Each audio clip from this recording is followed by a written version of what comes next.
जी हां दोस्तों, बड़ी खबर निकलकर सामने आ रही है। एर्दोगान की धमकी के बाद भड़का इजराइल, नाटो सदस्यों से तुर्की को निकालने की मांग। इस एक नियम से डरे नेतन्याहू, तुर्की से पंगा लेने से क्यों डरते हैं इजराइल। वहीं अगली खबर में आपको बताएंगे, इजराइल में साइन हो गया हिजबुल्लाह की तबाही की वारंट। क्या अरब लीग और ईयू की बातचीत रोकेगी युद्ध। इसी के साथ आपको बताएंगे, अफगानिस्तान में अमेरिकी सैन्य अड्डे पर हुआ चीन की एंट्री। तालिबान के साथ मिलकर ड्रैगन की बड़ी चाल, एडवांस हो रहा तालिबान की आर्मी, अमेरिका की उड़ी नींद। तो दोस्तों, सभी खबरें फटाफट हम आपको कम समय में आसान भाषा में एक एक करके विस्तार से बताएंगे, तो आप मेरे साथ इस वीडियो के आखिर तक बने रहिए। तो बिना टाइम लेते हुए बात करते हैं खबरों की। जी हां दोस्तों, इजराइल के विदेश मंत्री ने नाटो से सोमवार को तुर्की को निकालने का आग्रह किया है। इजराइल की ओर से यह आग्रह तब किया गया है जब तुर्की के राष्ट्रपति एर्दोगान ने धमकी दी थी कि उनका देश इजराइल में घुस सकता है, क्योंकि वो अतीत में लीबिया और नागोर्नो काराबाख में घुस चुका है। मंत्रालय ने कहा, इजराइल पर आक्रमण करने की तुर्की के राष्ट्रपति एर्दोगान की धमकियों को देखते हुए विदेश मंत्री इस्राइल काट्ज़ ने राजनयिकों को निर्देश दिया है कि वे सभी नाटो सदस्यों से तत्काल बातचीत करें, तुर्की की आलोचना करें और क्षेत्रीय गठबंधन नाटो से निकालने की मांग करें। दरअसल नाटो का आर्टिकल 5 कहता है कि किसी भी सदस्य देश पर हमला पूरे सदस्यों पर अटैक माना जाएगा। इजराइल इसी कारण तुर्की पर एक छोटी एयर स्ट्राइक भी नहीं कर सकता, और बाकी वैसे भी तुर्की नाटो में दूसरी सबसे बड़ी सेना है और कोई भी देश आज तुर्की से पंगा लेना भी नहीं चाहते हैं। इजराइल और तुर्की के बीच तू मैं देखी जा रही है। गाजा युद्ध शुरू होने के बाद एर्दोगान इजराइल के कट्टर आलोचक रहे हैं। रविवार को एक भाषण में उन्होंने इजराइल पर हमला बोला। एर्दोगान ने कहा, हमें बहुत मजबूत होना चाहिए ताकि इजराइल फिलिस्तीन के साथ हास्यास्पद चीजें न कर सके, जैसे हमने काराबाख में प्रवेश किया, जैसा हमने लीबिया में प्रवेश किया, हम उनके साथ भी वैसा ही कर सकते हैं।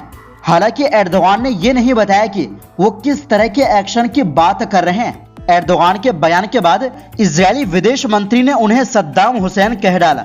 इस्राइल काट्ज़ ने बयान में कहा, एर्दोगान सद्दाम हुसैन के नक्शे कदम पर चल रहे हैं और इजराइल पर हमला करने की धमकी दे रहे हैं। उन्हें ये याद रखना चाहिए कि वहां क्या हुआ और इसका अंत कैसे हुआ। उन्होंने आगे कहा, इजराइल के खिलाफ आतंकी हमले करने वाले हमास मुख्यालय की मेजबानी करने वाला तुर्की, हमास, हिजबुल्लाह और यमन के हौथियों के साथ ईरान की बुराई का सदस्य बन गया है। एर्दोगान की तुलना सद्दाम हुसैन से करने के बाद तुर्की के विदेश मंत्रालय ने भी इजरायली पीएम को हिटलर बता दिया। तुर्की ने बयान में कहा, जिस तरह नरसंहार करने वाले हिटलर का अंत हुआ, उसी तरह नेतन्याहू जिसने नरसंहार किया है उसका अंत होगा। इजराइल और तुर्की कभी करीबी सहयोगी थे, लेकिन उनके बीच लगभग एक दशक से संबंध बिगड़ रहे हैं। द्विपक्षीय व्यापार अरबों डॉलर का था, जिसने कई राजनयिक विवादों का सामना किया, लेकिन अब तुर्की ने इजराइल के साथ व्यापार युद्ध के खत्म होने तक बंद कर दिए हैं। इसी के साथ आपको बता दें कि जी हां दोस्तों, इजराइल के कब्जे वाले गोलान हाइट्स पर हुए हमले ने 12 बच्चों और एक किशोर की जान ले ली। इस हमले का आरोप यूनाइटेड स्टेट और इजराइल ने हिजबुल्लाह पर लगाया है। हालांकि हिजबुल्लाह ने इस हमले में अपना हाथ होने से इनकार किया है। इस हमले के बाद से ही हिजबुल्लाह और इजराइल के बीच ऑल आउट वार छिड़ने की संभावनाएं बढ़ गई है, जिसको लेकर अरब लीग, यूरोपीय यूनियन और दूसरे देशों के नेताओं ने चिंता जाहिर की है। यूरोपीय यूनियन की चीफ ने इस मसले को सुलझाने के लिए अरब लीग और लेबनान अधिकारियों से चर्चा की है। इजराइल ने हमले के जवाब में हिजबुल्लाह के कई ठिकानों को निशाना बनाया। इजराइल की वार कैबिनेट ने रविवार को प्रधानमंत्री बेंजामिन नेतन्याहू की सरकार को हमले का जवाब देने के लिए तरीके और समय पर फैसला लेने की इजाजत दे दी है।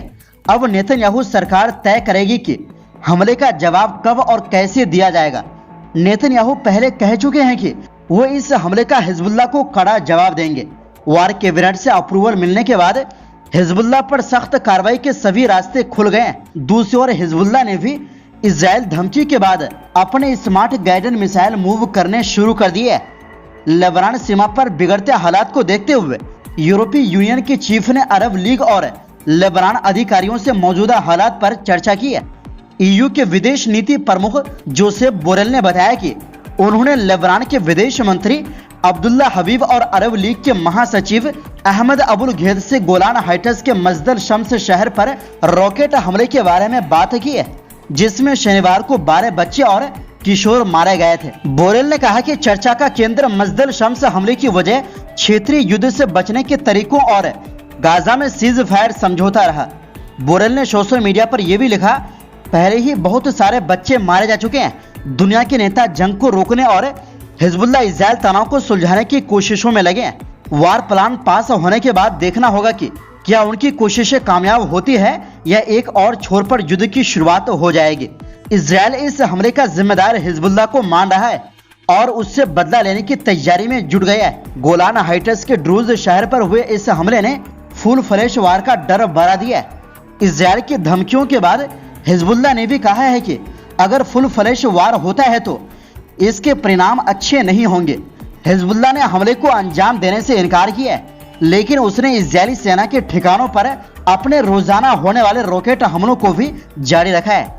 इसी के साथ आपको बता दें कि जी हां दोस्तों, चीन को आखिरकार अफगानिस्तान में बड़ी सफलता मिलती दिख रही है।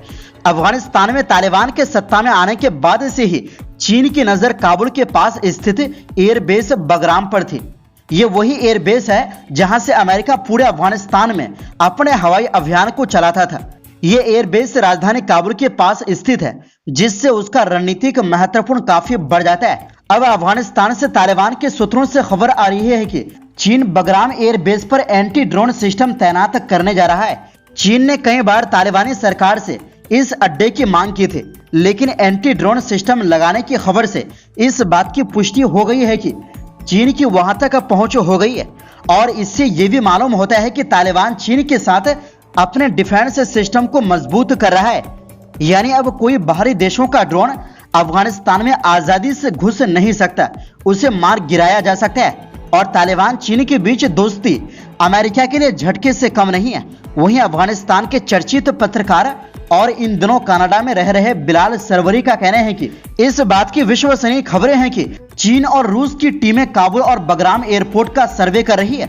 रक्षा मामलों के जानकार तमीम एशिया का कहना है कि चीन तालिबान राज्य में बगराम एयरबेस और अन्य बड़े प्रांतीय अड्डों पर एंटी ड्रोन सिस्टम लगाने जा रहा है। उन्होंने बताया कि तालिबान के रक्षा मंत्रालय के लीक हुए मेमो से इसका खुलासा हुआ है।